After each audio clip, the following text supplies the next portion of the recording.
another episode of Getting Salty with Cilsick. Today I come to you from Cocoa Beach, in the state of Florida, and I'm talking about the dune ecosystem. I want to give you a brief introduction on the dunes. So first thing I want to do is just kind of show you what the dunes look like. So take a look.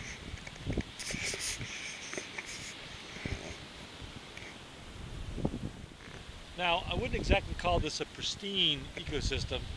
It's definitely been influenced by man, but it still definitely shows some of the major characteristics. The first thing I want to kind of mention is why it starts here. So if you look here in front of me,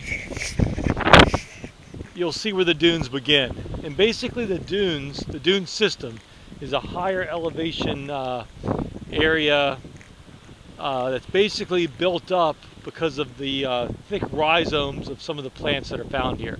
Once we get far enough away from the high tide mark, we start to see some of these dune plants. The predominant dune plant right here in front of me is actually something called sea oats. Have a very, very dense matrix of rhizomes which help to hold the sediment in the sand. And as the sand is being blown off of the ocean on shore, they get trapped.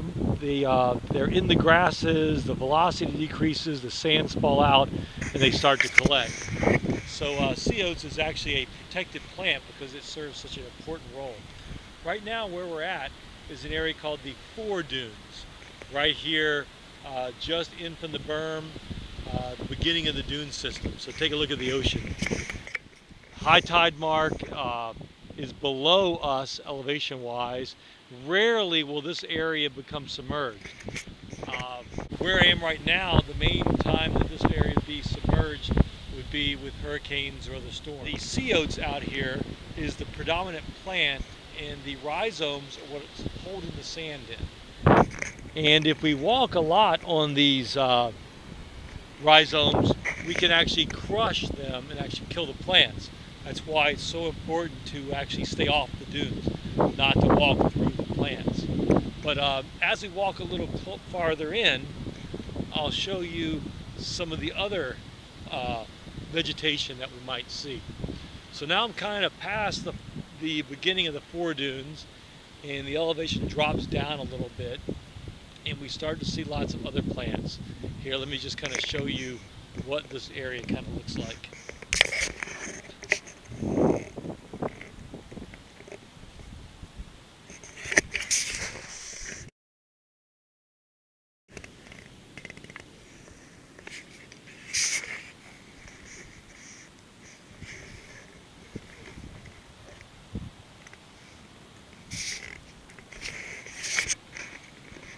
We start to see shrubs in this area, herbaceous shrubs, you know, a little more broadleaf type plants. Take a look at a few here.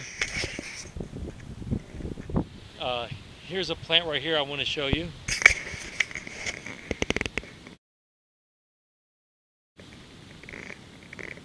Far in the distance there's some sea grapes growing, and maybe I'll show you some of the seeds from the sea oats. See if you can take a look at these here.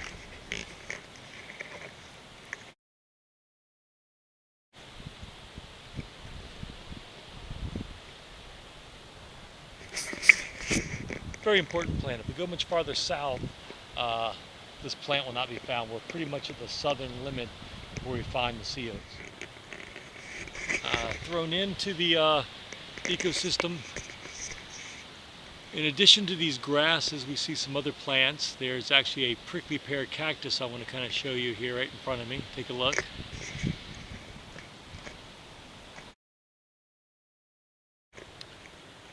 One of the things that you'll notice out here is that the plants are not growing very tall, because there's almost a natural pruning process that's happening that keeps their height pretty low.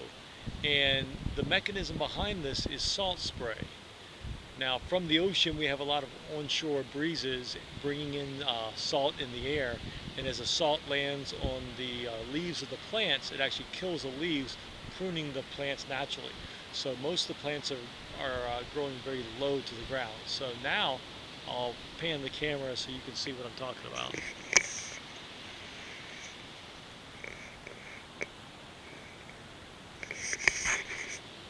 of course, most of the tall plants that we do see are probably plants that have actually been planted by humans around some of these condo complexes.